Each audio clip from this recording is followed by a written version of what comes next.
வணக்கம். ஐயாச்சாமி பேசுகிறேன். குரூப் 1 முதல்நிலை தேர்வுக்கான முடிவுகள் வெளியிடப்பட்டு விட்டது. இந்த நேரத்தில் கிளியர் பண்ணவங்களுக்காகவும் கிளியர் பண்ணாதவங்களுக்கும் ஒரு விஷயத்தை ஷேர் பண்ணணும்னு நினச்சேன். ஸோ அந்த அடிப்படையில் இந்த வீடியோ ஐ எம் ஷேரிங். முதல்ல தேர்வில் வெற்றி பெற்றவர்களுக்கு என்னுடைய வாழ்த்துக்கள். ஏன் அப்படின்னு பார்த்தீங்கன்னா 1,80,000 பேரில் வெறும் ஒரு 1,800 பேருக்குள்ளே உங்களால் வர முடிஞ்சிருக்கு அப்படின்னா you have some potential. First அதை நீங்கள் புரிஞ்சுக்கணும். ஆனால் நிறையா பேர் 78 போஸ்ட் தானே இருக்குது அப்படிங்கக்கூடிய ஒரு மனநிலையிலே இருக்கிறீங்க. அப்படிலாம் கிடையாது. 1,80,000 பேர்லேருந்து ஒரு 1,800 பேருக்குள்ளே வர முடிஞ்ச உங்களால் 1,800 பேர்லேருந்து 100 இடங்களுக்குள்ளே வருவது ஒன்றும் கடினம் அன்று. அதனால் அந்த கான்ஃபிடென்ஸை என்ன நீங்கள் இழந்துடாதீங்க. Right, okay. இப்போ கிளியர் பண்ணாதவங்க அப்படின்னு நீங்கள் எடுத்துக்கிட்டீங்க அப்படின்னா நான் 2 கேட்டகரியாக பிரிக்கிறேன். சரியா? ஸோ கிளியர் பண்ணவங்களை பொறுத்த வரைக்கும் நமக்கு 90 நாள் தான் டைம் இருக்குது. கிளியர் பண்ணாதவங்களுக்கு அடுத்த மெயின்ஸ் வரைக்கும் டைம் இருக்குது அப்படின்னு கூட நம்ம எடுத்துக்கலாம். இப்போ கிளியர் பண்ணாதவங்களும் நான் 2 டைமாக சொல்கிறேன் இல்லையா, 2 டைப்பாக எடுக்கிறேன் இல்லையா. ஸோ முதல் பார்த்தீங்க அப்படின்னா இந்த முதல் 2 அட்டெம்ப்ட் மட்டும் கொடுத்தவங்க. ஸோ லைக் இவங்களை நான் ஒரு ஃப்ரெஷர் அப்படிங்கக்கூடிய ஒரு கேட்டகரிக்குள்ளேயே நான் கொண்டு வந்துடுறேன். சரியா? ஏன் அப்படின்னு பார்த்தீங்கன்னா இந்த கேண்டிடேட்ஸ் எல்லாமே ஃபஸ்ட்டு ப்ரிலிம்ஸ் எழுதி முடித்ததுக்கப்புறம் தான் இந்த குரூப் 1 ப்ரிலிம் எக்ஸாமினேஷன் நம்மக்கிட்ட இந்த மாதிரியான ஸ்கில்லை, டேலண்ட்டை, நாலேஜை எதிர்பார்க்குது. நம்ம எந்த மாதிரி ப்ரிப்பேர் பண்ணணும் அப்படிங்கக்கூடிய அந்த தேவையை நீங்கள் புரிஞ்சுப்பீங்க. அது முதல் தேர்வு முடிஞ்சதுக்கப்புறம் தான் நடக்கும். 2வது தேர்வில் சில தவறுகளை நீங்கள் தெரிஞ்சுப்பீங்க. அதனால் இந்த 2 கேட்டகரியை பொறுத்த வரைக்கும் என்ன பண்ணிக்கோங்கன்னா, நான் முதல் 2 அட்டெம்ப்ட் தான் சார் கொடுத்துருக்கேன். ஸோ அப்போ நான் என்ன பண்ணலாம், அடுத்தும் நான் குரூப் 1 ப்ரிப்பேர் பண்ணலாம் அப்படின்னு கேட்டிங்கன்னா நீங்கள் தாராளமாக ப்ரிப்பேர் பண்ணலாம். There is no doubt. ஆனால் அப்படி நீங்கள் அடுத்தது ப்ரிப்பேர் பண்ணுறதுக்கு முன்னாடி you have to discuss with your friends and colleagues. சரியா? Those who have not cleared, யாரெல்லாம் கிளியர் பண்ணலையோ அவங்கக்கிட்ட கேட்டிங்கன்னா அவங்க கூடுதலாக சில விஷயங்களை சொல்லுவாங்க. இந்த விஷயம்லாம் பண்ணாதப்பா அப்படின்னு. அதை நீங்கள் கடைப்பிடிச்சிங்கன்னா அடுத்த குரூப் 1 உங்களால் கிராக் பண்ண முடியும். பட் இதில் முதல் விஷயம் பார்த்தீங்கன்னா நீங்களே செல்ஃப் அனாலிசிஸ் பண்ணுங்கள். ஆக்சுவலி 200 கேள்விக்கு ஏன் என்னால் ஒரு 145 கேள்விக்கு மேலே எடுக்க முடியலை, அப்போ நான் என்ன தப்பு பண்ணுறேன் அப்படிங்கிறத நீங்கள் first you have to analyse your self. அதுக்கப்புறம் தான் பார்த்தீங்க அப்படின்னா அந்த மிஸ்டேக்ஸை எப்படி சரி பண்ணலாம் அப்படிங்கக்கூடிய ஒரு புரிதல் ஏற்படும்.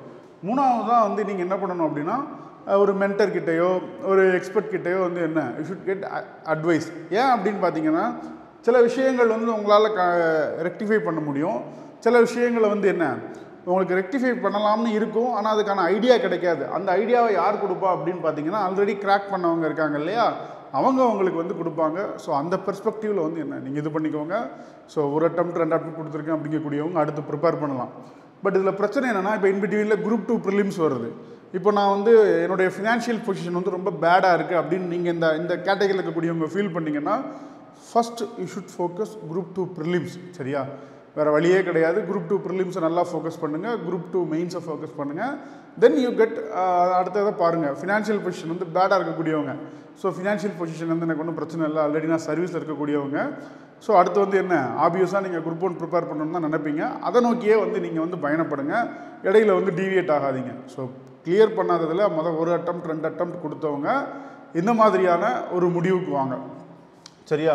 இப்போ அதே மாதிரி பார்த்தீங்கன்னா இல்லை சார் நான் 3 அட்டெம்ப்ட் கொடுத்துட்டேன், இந்த மோர் தென் 3 அட்டெம்ப்ட் கொடுத்துட்டேன் அப்படின்னா ஃபஸ்ட்டு நீங்கள் பண்ணக்கூடிய விஷயம் you should focus on your career.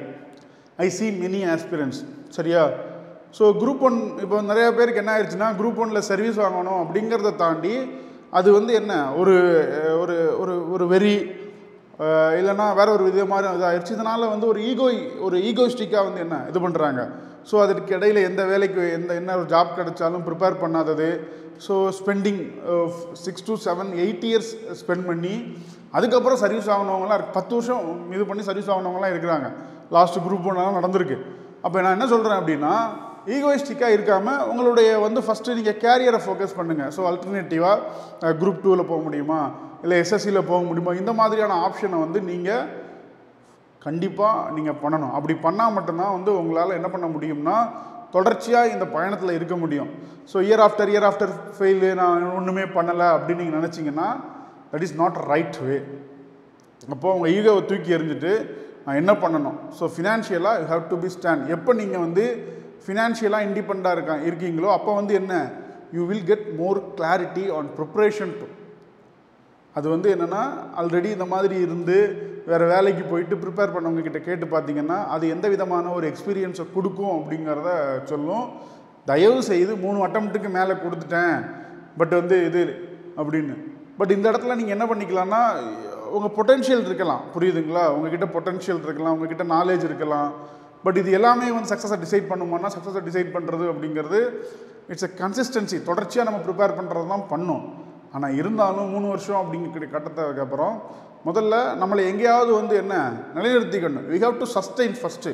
அதுக்கப்புறம் தான் அடுத்த இலக்கை நோக்கி பயணிக்கணுமே தவிர்த்து நம்ம சஸ்டெயினே ஆகாமல் அடுத்த இலக்கை நோக்கி பயணித்தோம் அப்படின்னா வந்து என்ன, அது மேலும் நமக்கு சோர்வடையக்கூடிய ஒரு சூழலை தரும். ஸோ 3 மெயின்ஸுக்கு மேலே கொடுத்தவங்களுக்கு சொல்கிறேன். பட் இல்லை எனக்கு வந்து ஃபினான்ஸ்லாம் ஒரு ப்ராப்ளம் இல்லை என்னால் வந்து எங்கள் வீட்டை உங்கள் பேரண்ட்ஸை கன்வீனியன்ஸ் பண்ண முடியும் அப்படின்னா யூ கேன் டூ. பட் ஒரு விஷயத்த மனசில் வச்சுக்கோங்க, ஒரு ஈகோயிஸ்டிக்காக நான் அந்த குரூப் 1 எக்ஸாமினேஷன் பாஸ் பண்ணி நான் ப்ரூவ் பண்ணி ஆகணும் அப்படிங்கக்கூடிய பெர்ஸ்பெக்டிவில் இருந்தீங்கன்னா அந்த அப்ரோச் தான் வந்து நான் தவறுன்னு சொல்கிறேனே தவிர்த்து யூ ஆர் நியர் சக்ஸஸ். சரியா? So in each examination you have learned something. ஒவ்வொரு தேர்விலையும் நீங்கள் சில விஷயங்களை பாடங்களை கற்றுருக்கீங்க, அதில் எந்த விதமான மாற்று கருத்தும் இல்லை. ஆனால் நம்ம சஸ்டெயின் ஆனால் தான் வந்து என்ன அடுத்தடுத்த கட்டத்தை நோக்கி நகர முடியுமே தவிர்த்து சஸ்டெயினே ஆகாமல் ஒரே இலக்கை நோக்கி பயணிச்சுக்கிட்டு இருந்தோம் அப்படின்னா இதாகுது. நான் சொல்கிறது நெகட்டிவாக கூட இருக்கலாம், but I am saying the fact. ஏன்னா நிறைய ஆஸ்பிரண்ட்ஸை நான் பார்த்துருக்கேன், இந்த ஒரு எக்ஸாமினேஷனை நம்பி மட்டுமே வந்து என்ன வேறு எந்த விதமான தேர்வையும் வந்து எழுத மாட்டாங்க. So in that scenario we should consider group 2ல் ஒரு சர்வீஸ் வாங்குறதுக்கு முயற்சி பண்ணுங்கள் அப்படிங்கிறத சொல்லுவேன். அதுக்கப்புறம் வந்து என்ன குரூப் 1 பார்த்துக்கலாம். ஸோ நெக்ஸ்ட் இயர் குரூப் 1 வருமானா வரும். ஏன்னா சேர்மன் வந்து என்ன சொல்லியிருக்கிறாருன்னா எவ்ரி இயர் என்ன we will prepare annual planner. எல்லா வருஷமும் எல்லா எக்ஸாமினேஷன் நடப்பதற்கான ஒரு ஏற்பாடுகளை நாங்கள் பண்ணியிருக்கோம்.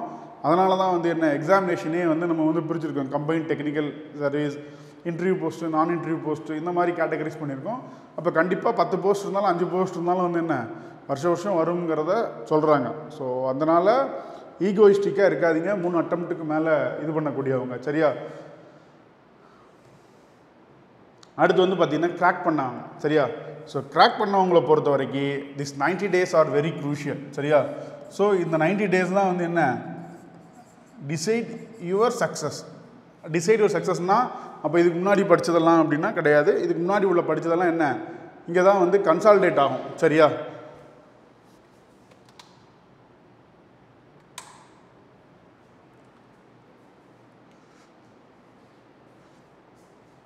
ஸோ அதனால் வந்து அந்த கன்சால்டேட் பண்ணுறதுல நீங்கள் கவனமாக இருந்துக்கோங்க. அந்த கன்சால்டேட் ஆகிறது இந்த பொசிஷனில் தான் வந்து என்ன நமக்கு ஆகும். ஸோ இது 90 நாட்களில் நீங்கள் என்ன பண்ணணும் அப்படின்னு பார்த்தீங்கன்னா உங்களுக்கு 4 டாஸ்க்கு தான். சரியா? You have prepared innumerable things during prelims it self. சரியா? ப்ரிலிம்ஸ்லேயே நீங்கள் எக்கச்சக்கமாக படிச்சிருக்கீங்க, நிறையா விஷயங்களை வந்து நீங்கள் படிச்சிருக்கீங்க, இல்லைன்னா சொல்லலை. பட் இதை வந்து என்ன இங்கே கன்சால்டேட் பண்ணுறது. உதாரணத்துக்கு வந்து என்னென்னா ஃபஸ்ட்டு கண்டென்ட்டில் நீங்கள் ரொம்ப தெளிவாக இருக்கணும். சரியா?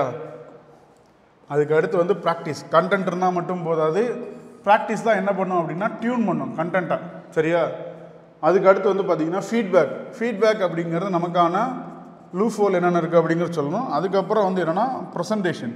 இந்த ப்ரெசன்டேஷன் அப்படிங்கிறது உங்களுக்கு என்னெல்லாம் தெரியும் எழுதுறது அப்படிங்கிறத காட்டிலும் பேப்பர் திருத்துறவருக்கு என்னென்ன விஷயங்கள்லாம் வேணும் அப்படிங்கிறத இது பண்ணக்கூடியது தான் இந்த இது. ஸோ இது வந்து என்ன ஒரு சைக்கிள் மாதிரி தான். Each and every cycle once நீங்கள் வந்து என்ன இதெல்லாம் வந்து இது பண்ணிக்கணும். சரியா? ஸோ இது 90 நாளில் வந்து நீங்கள் வந்து you can use certain tools. ஜிபிடியை வந்து என்ன ஒரு கண்டென்ட்டை ரிஃபைன் பண்ணுறதுக்கு சின்ன சின்ன விஷயங்களுக்கெல்லாம் என்ன சாட்ஜிபிடியை நீங்கள் பயன்படுத்திக்கிங்கன்னா you can save your time. So இந்த 90 days அப்படிங்கிறது முழுக்க வந்து என்னென்னா நீங்கள் இது வரைக்கும் ப்ரிப்பேர் பண்ண விஷயங்களை கன்சால்டேட் பண்ணி அது எல்லாத்தையும் ஒரு எக்ஸ்ப்ரெஷன் வெளிப்படுத்தக்கூடிய இதுக்கு என்னென்ன ஸ்கில்லெல்லாம் டெவலப் பண்ணணுமோ அந்த ஸ்கில்லை தான் நீங்கள் டெவலப் பண்ணணும் அப்படிங்கிறது இட் இஸ் ஃபஸ்ட்டு ப்ரையாரிட்டி. அதுக்கப்புறம் வந்து பார்த்திங்கன்னா சப்ஜெக்டில் ப்ரையாரிட்டி கொடுங்க. உதாரணத்துக்கு வந்து பார்த்திங்கன்னா இப்போது இந்த மெயின்ஸில் வந்து உங்களுக்கு வந்து 5 சப்ஜெக்டில் மட்டும் வந்து பார்த்திங்கன்னா 500 மார்க். உதாரணத்துக்கு எடுத்திங்கன்னா modern history, social issues, polity, science and technology, economy. அந்த சப்ஜெக்ட் வந்து என்ன, ஒவ்வொரு சப்ஜெக்ட்டும் 100 மார்க்கு. அப்போ இதுக்கு ப்ரையாரிட்டி கொடுத்து ஃபஸ்ட்டு கம்ப்ளீட் பண்ணிவிட்டு அதுக்கப்புறம் என்ன பண்ணிக்கோங்கன்னா 75 மார்க்ஸ் 50 மார்க்ஸ் கூடிய விஷயங்களை நீங்கள் இது பண்ணிக்கோங்க. இப்போ வந்து பதட்டப்பட வேண்டியதில்லை. அடுத்தடுத்து வந்து என்ன, we will upload வீடியோஸ்.